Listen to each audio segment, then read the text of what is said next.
Raise your vibe, that's beautiful. That's such a key to this month's topic of self-care. It's essential to raise your vibe.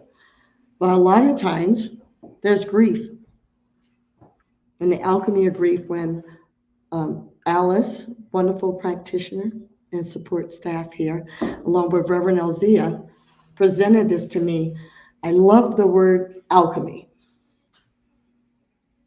and the grief can be heavy.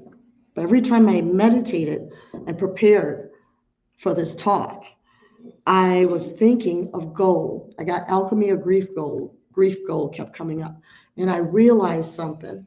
And it came early this morning, like 4 in the morning. And my grief can turn to gold. That's it. And alchemy, like some people may know, it's from, oh God, I even think millions of years ago, but they can trace back to the Knights Templar. Well, Jesus turned lead to gold. King Solomon turned lead to gold, water to wine. And with grief, it is part of self-care. I know a lot of times it doesn't feel that way when you're in it. The crying, maybe sometimes even the depression, the sadness. I know for me, sometimes I get sick to my stomach from grief. Like you just feel yourself bending over before you can rise up. But it's a shifting energy for when you come out of it. And our first slide, I looked up at what Ernest Holmes said about grief. And Diego, if you could put up that first slide, please. Grief is not a disorder, a disease, or a sign of weakness. It is an emotional, physical, and spiritual necessity. It is the price we pay for love. The only cure for grief is to grieve and live life to the fullest. We are capable at each moment. That's the only cure, but I found that. I'm pretty sure I've read it before, but it really hit. And I'll share a brief story of my husband and I went on a beautiful trip from southern Colorado, road trip all the way to Sedona, came back up, came home, rested, feeling happy, and the phone calls and the texts.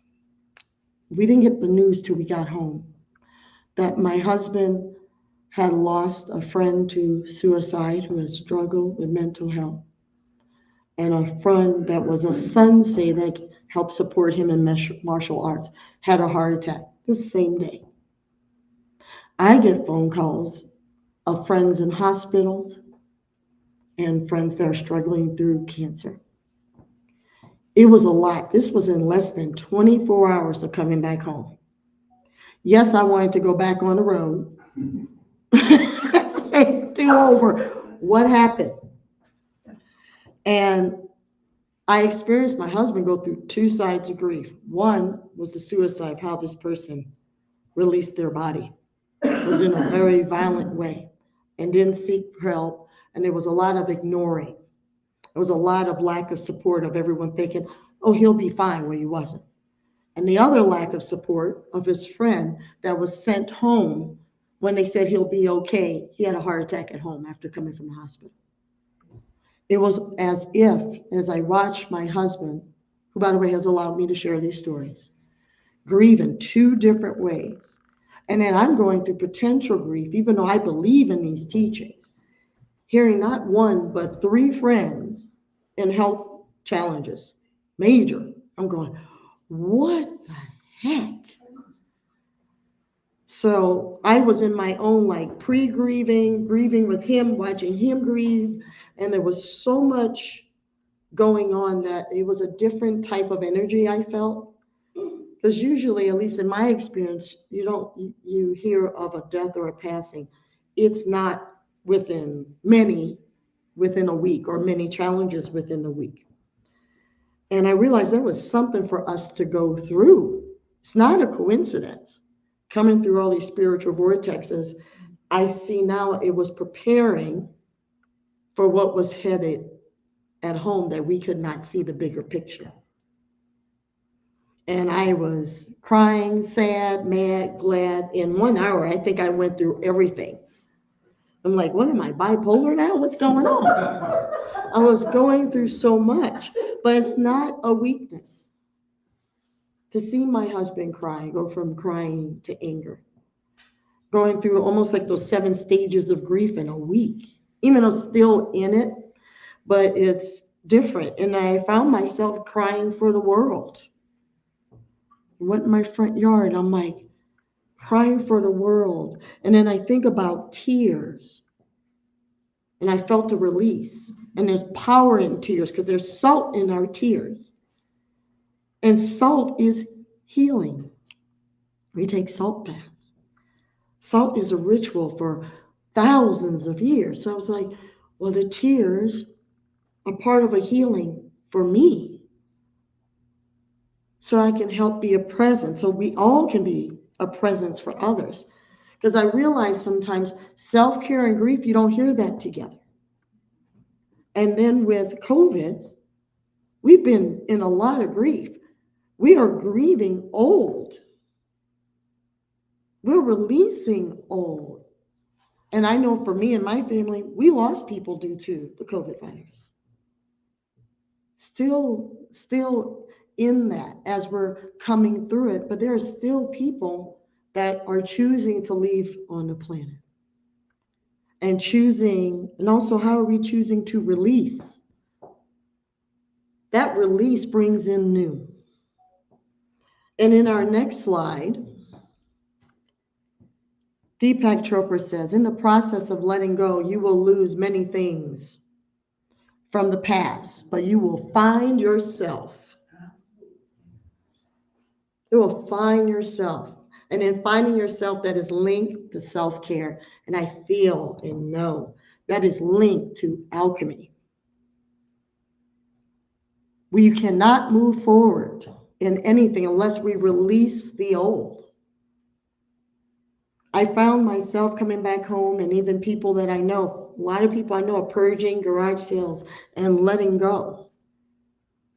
I'm also being called to look at maybe some friendships I thought were close friendships. They're not. Maybe they're just acquaintances, even though I may have known certain people a long time. Maybe it's time for me to release what I made up about, is that really a close friend? No, that's really not. That's an acquaintance that I don't have to release them totally by not speaking to and engaging with. But maybe it's time for us to even grieve things that's not so physical as a beautiful human being. What are we willing to grieve and release and let go of? If we're willing to sit and meditate, be still and know, as Spirit says, and ask ourselves, are we willing to grieve? Are we willing to release? And once we release, are we willing to even grieve that release? And watch the alchemy of our life transform. I believe I got this beautiful download from Spirit saying, like we heard about 7 stages of grief. Maybe there's 3. I got that as a possibility. First, I got this word hit, because it's like a hit. Even if you know someone's leaving, it felt like a hit a couple of weeks ago of so much at one time. It felt like a hit, like a almost like a gut punch. I say I felt that during COVID. I mean, it was overnight. We were shut down, and seeing everything and hearing about people really sick and people leaving, people we know and love. It feels like a jolt because you're going about your day, but sometimes release is unexpected. And then this middle part happens where the salt, the tears, the crying, the reaching out for prayer. That's how you take care of yourself. The meditation, or sometimes just sitting there with it. I call it the oh my God tears. When you're really, you feel your body viscerally releasing. And sometimes it does feel like you don't want to get out of bed, but sometimes that's taking care of yourself. That is self-care, to allow yourself to grieve. That's that, I call that middle, that process, that emerging of heart, open space. And then third, the word resurrection and reconstruction came in. Because there's that moment like, whew, I can't go say to the funeral. I can't hold someone else in prayer as people were holding me in prayer. That I can still cry and still feel, but I'm able to function. We're able to function. And I know resurrection can trigger people from Christianity, but that's what came through from traditional faiths. But what that really means is a rising above. It's a new life. It's a release. It's a reconstruction. So, okay, I lost some people, places, things, energies. People are losing jobs right now. I just heard a major company laid off 36,000 people. That's a lot. That's a lot. And those people will go through a form of grief. So many times it's not that. And that resurrection is how you come out on the other side. It's how you are in the present moment. When you're in that grief, is that self-care. How are you in that moment? And that resurrection, Diego, you put up the next slide, please. The resurrection is the key to reconstruction, leads to joy, glory, and light. Resurrection is the key to reconstruction, leads to joy, glory, and light. That's where I feel I'm right now with the reconstruction. And I know there's more. There's more energy. Life's going to continue to move. This is an interesting year we're in, and we're not even halfway through. So for me, I've been asking, okay, Spirit, continue to prepare me for what grief that I may know that's coming or not know what's coming. What's wanting to release so something can be reborn in me, in us. What can be released to be reborn to maybe peace? Maybe our whole world is holding on to such old energy, it won't grieve that the old is gone. Our current status on this planet is still trying to hold on. Even looking at the Ukraine, that there is a man that is one of us. Putin is one of us. We're all children of the divine. There's an ego there that wants to control and wants the old Soviet Union. Maybe there's a possibility there's hundreds of thousands of people in Russia having grieved that the Soviet Union is gone and been gone. It's causing me to contemplate, how are we not grieving old energies, old policies, old politics?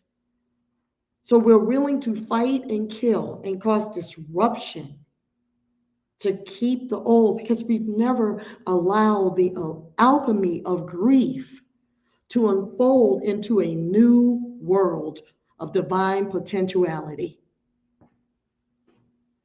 There is something going on. So therefore, I'm feeling, what can we release? Old baggage? What can we grieve? Old energies? Maybe arguments with some of our family and friends, like, oh, like, remember when you did something 10 years ago at Christmas? Yeah. Maybe it's time to let that go and grieve that. That was the old you. None of us are the same that we were 5 years ago. Energetically, the planet has shifted. The stars are realigning. The planets are moving. So maybe not only the alchemy of grief is not just our friends, family, and loved ones, but it's everything. Like, say, a favorite pair of shoes that don't fit anymore. Or even My body doesn't feel the same that it did in its 20s.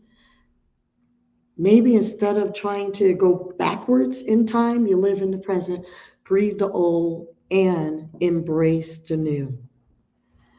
And this next slide is an affirmation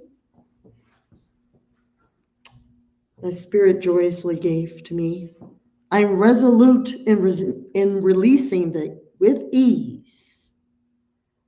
Let's say that again. I am resolute in releasing with ease, and I accept new with love and joy.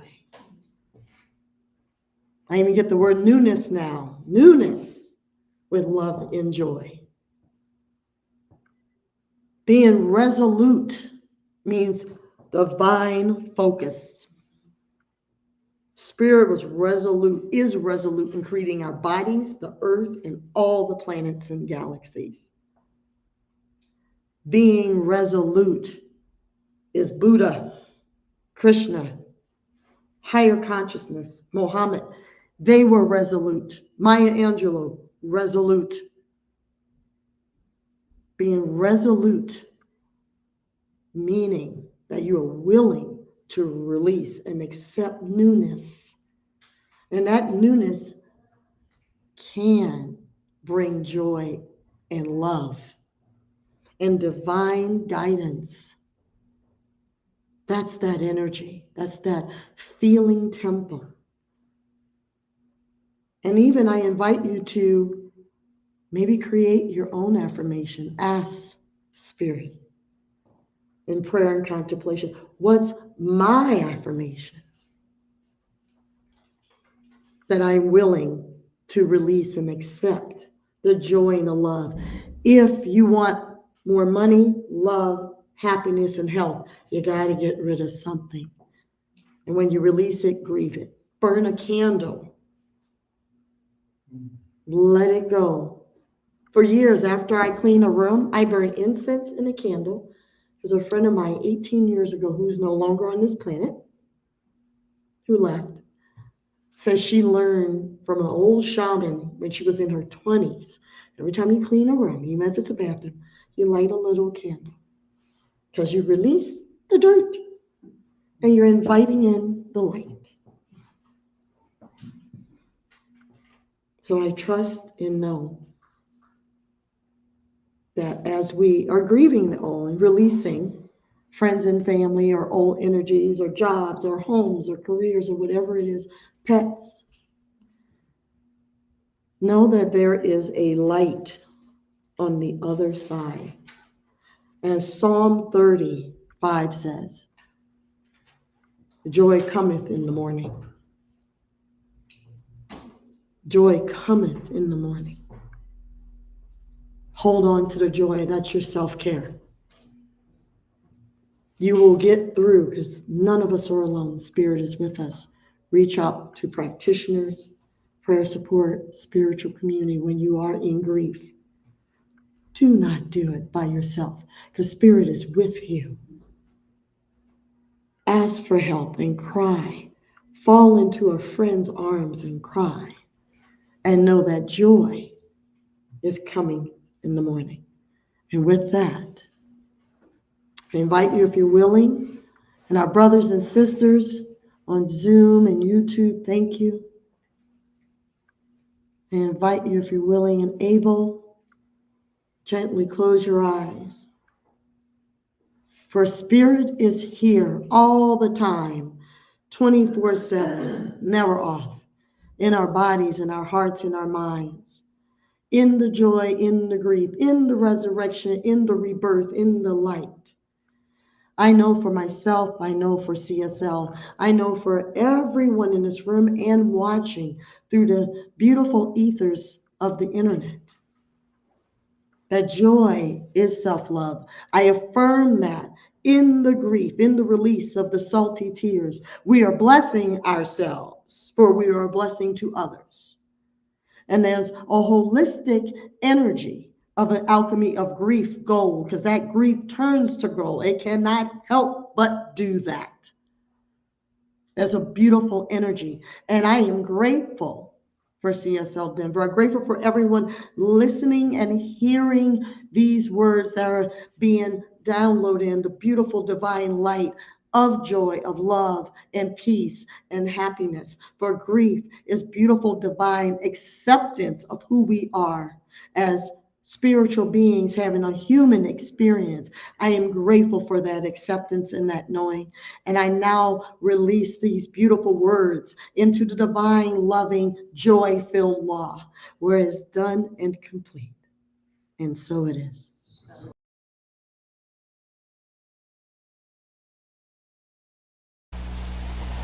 Our practice is the practice of a transcendent principle, an all-powerful, omnipotent principle as law, moving around a transcendent concept of it, or a concept that is at least transcendent of the situation it wishes to change, or it will never change it. In treatment, we do not mess around with the pairs of opposites, as you know. We do not feel that we are bringing a spiritual power to overcome a physical resistance, or a good to overcome an evil. But we have a right to know that we are using a transcendent power, which power known proves itself. Without further ado.